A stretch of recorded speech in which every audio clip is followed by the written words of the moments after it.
Hey guys, this is part 26 of my video story, where we're still in the middle of the Volta ao Alentejo in Portugal. There are two stages left, one of which is pretty flat, and the second one is the Queen stage, and will decide the race. Well, should decide the race.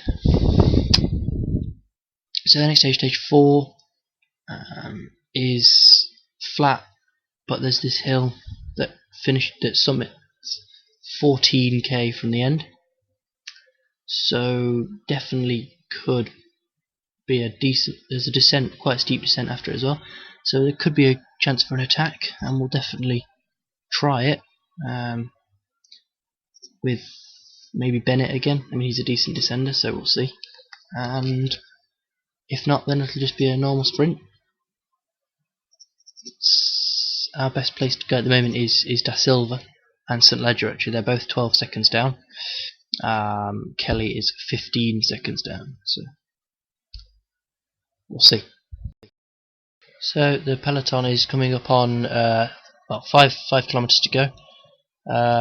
Bennett did attack on that climb, as I said he would, and he's got a minute with 4 and a bit kilometers to go.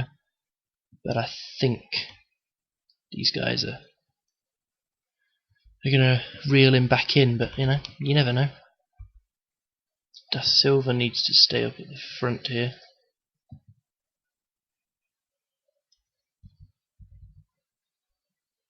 Just keeping him up there, because obviously if he loses time, that's a bit of a fail. Just make sure we're not bringing Bennett back. Come on, Mark. Nothing he can do now, but hope that for some reason the sprinters just don't go, but it's pretty unlikely.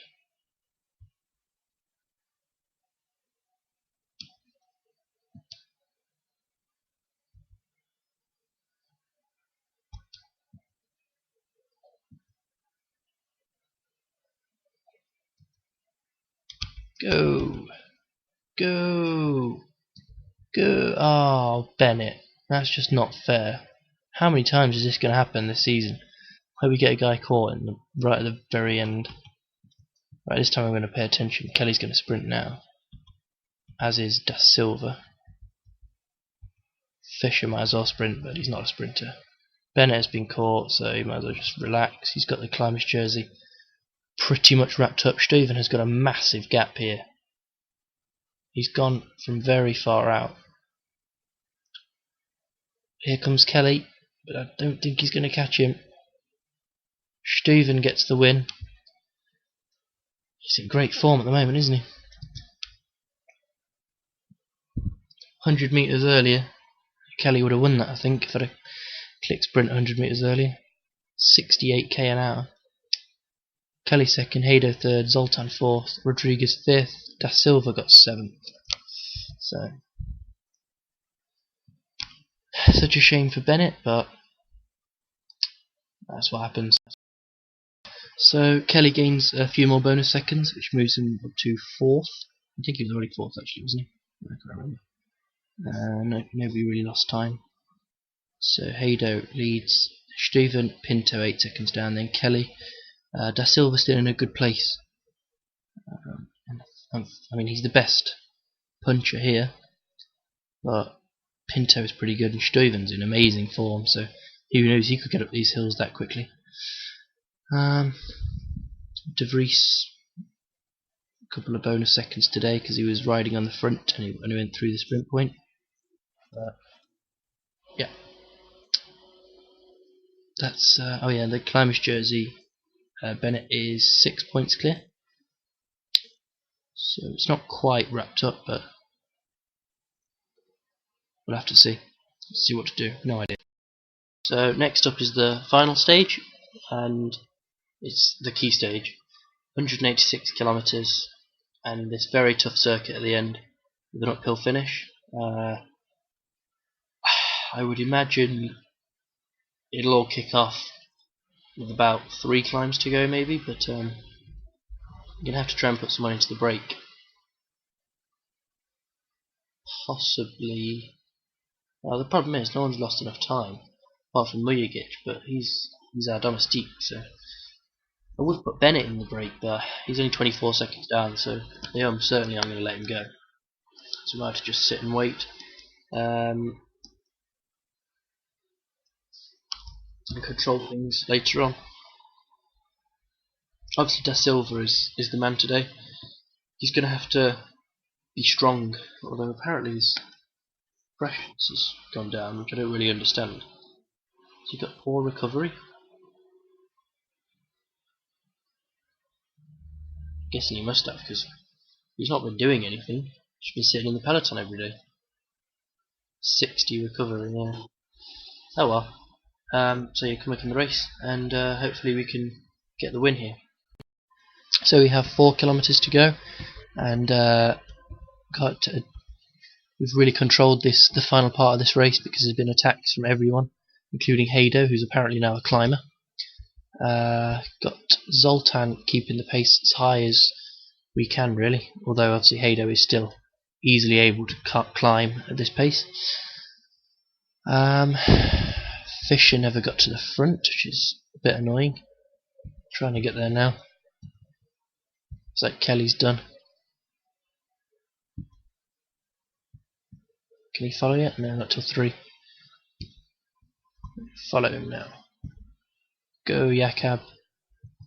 As fast as you can. Climb like a demon. Fisher just needs to stay up near the front.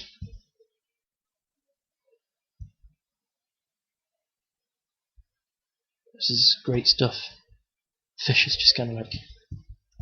Right, so... Gotta make sure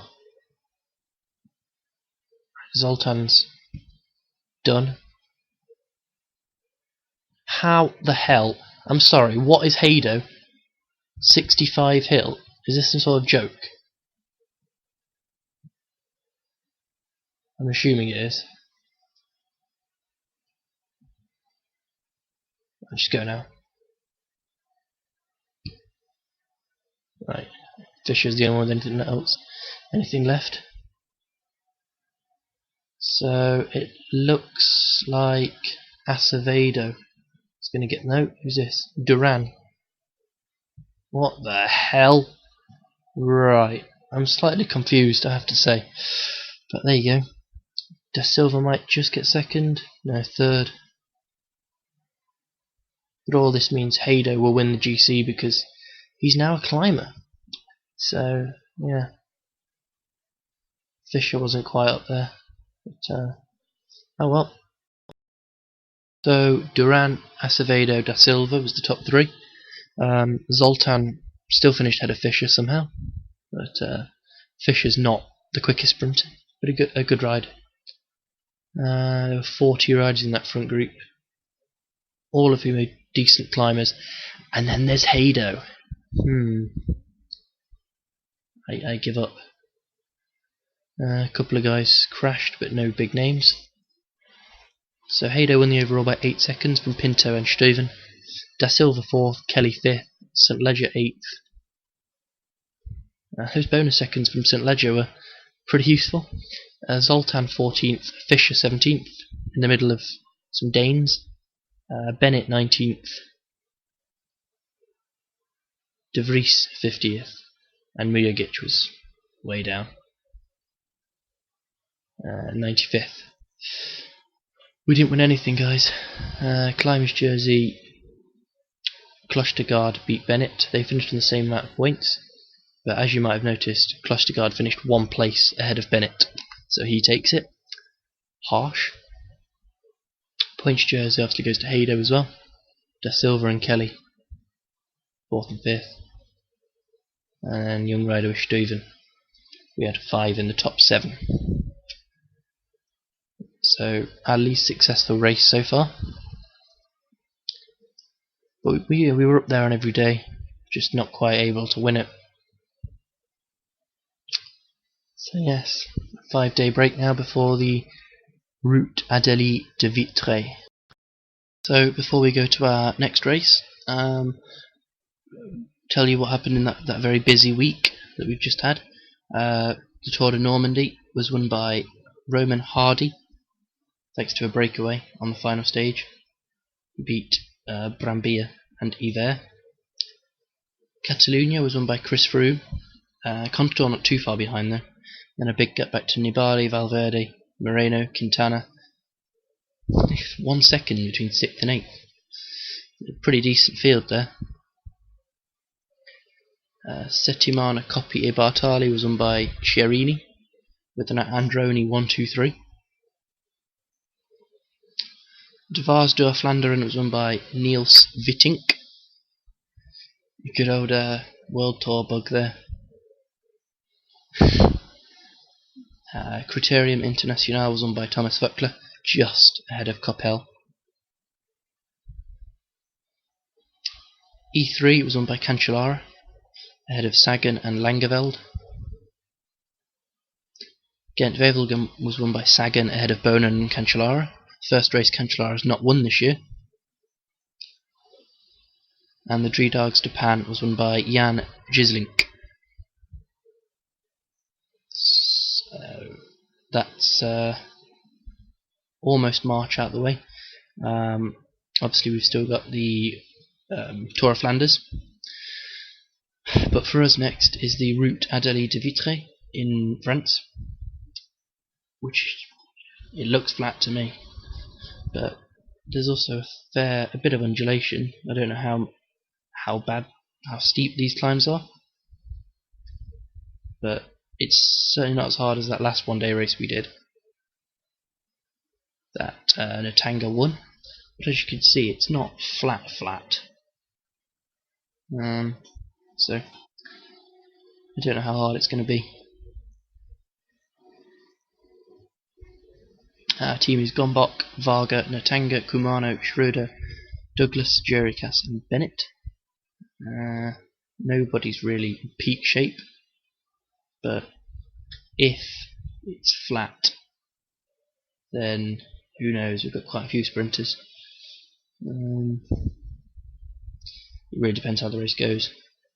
Gombok's clearly our quickest guy, but he's not as fit as Natanga and Varga, so we'll have to see how it goes.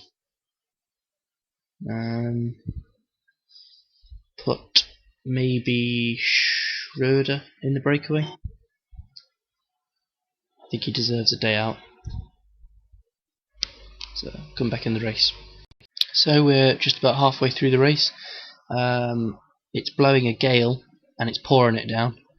Lovely weather. So Schroeder's in the breakaway here with 10 others. He's easily the best rider. Mendes is the only one that can climb anywhere near as well as Schroeder, and that is important because this is a hard race. Again, they're short climbs, but they're very steep, and the race finishes on a 12% slope, so that means Natanga's probably going to be our best shot. You can just see the slope at the end. So yeah, we're coming up to the climb now actually, so you'll be able to see it, but it's not very long. Peloton's being driven along by Soyasen. Here's the final corner, look, and then onto the final climb, which is 300 meters, roughly 400 meters, but it ramps up 13-14%, and then sort of 12%, 13. I mean, it's a really hard climb, so it's going to be very hard to finish. But we'll see how Schroeder gets on, and then plan for the end later. Right, guys, we can forget about working for Natanga today because he has just been involved in a humongous crash. Wow. They just keep piling in. I mean, it's too close to the end. He's not going to get back in touch, unfortunately. All sorts of riders involved in that. So, yeah. It was always going to happen at some point. It's very, very wet out there. So, yeah, not great. Bennett has also been dropped but that's more because he's -3 and isn't particularly good on the flat. Oh, for God's sake, Juricast is trying to get water to the other guys, it can't. So it's going to be one of Gombok or Varga then today. Schroeder's still got a small gap, and BL is superhuman. Right, we have 6 kilometers to go, and the peloton has just stopped riding, as they do sometimes. So Tengo just made it back in quite easily. But yeah, it's all pointless. That crash just took down too many people clearly, and so the peloton stopped riding because they had no one to work for anymore. Schroeder can't catch this guy who's 61 hill, but he's just a monster. So you know, what can you say? Maybe try and attack with someone, Varga. See how far he can get. I don't know whether he'll get anywhere, but it's worth a go. Go Zolt. Different plan here. So he's just going to go. At the front, Schroeder is so close to BL, but he's got nothing left anyway. He's a much better hill climber. If he can just catch him, he might be able to just gain a bit of energy, but I don't think he will, to be honest. Not paying any attention to Varga, who's casually rode straight up to Schroeder. Whoops. That's my fault. These guys, I'll just sprint with them all at like 1.5. Up at the front, Schroeder can't catch him, unfortunately. Varga's going quicker than them both at a second and third. Nice. Well, this game's realistic. One of the worst riders in the game, and he takes the win. So there you go. Solo win. Joke. Schroeder second, Varga third.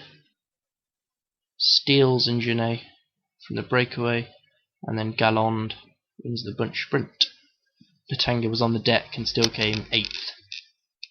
And a crash on the last corner. So yeah, come back on the results screen. So it's a shame I didn't attack a bit early with Varga. It might have, if I'd have attacked with about 6k to go, he might have been able to catch this superhuman French bloke. But never mind. Second and third is the worst places to finish, but never mind. Tengo 8th, Gombok 10th, Comano 21st, Bennett 27th, Juricast 28th, and Douglas 36th, which isn't bad considering how shockingly unfit Douglas is. There's 64 guys in the front group. Vinny Fantini lost 2 riders, so not great for them. But interesting. I don't think I've ever been beaten by a worse rider on this game. You'd struggle to get a worse rider than that winning a 0.1 race. There you go. Next race will be the Volta Limburg Classic, which is another Dutch race, and that will see the return of our friend Waldo, who's back now. He's out of the retirement home, and he's ready to do something. I'm not sure exactly how fit he is. Obviously not peaking. Peaks later on now, late April I think. So we shall see. And then that's the end of March. Once that's out of the way. So in the next video, obviously we'll do the Volta Limburg Classic, and then we'll go through the April schedule. As you can see, French. Lots of French races. Although we do have some that aren't French at the end of the month, including the Tour de Korea. So that's a big race for our stage race boys. And then yeah, we'll be off into April. But thanks for watching, and join me next time for the excitement of Waldo.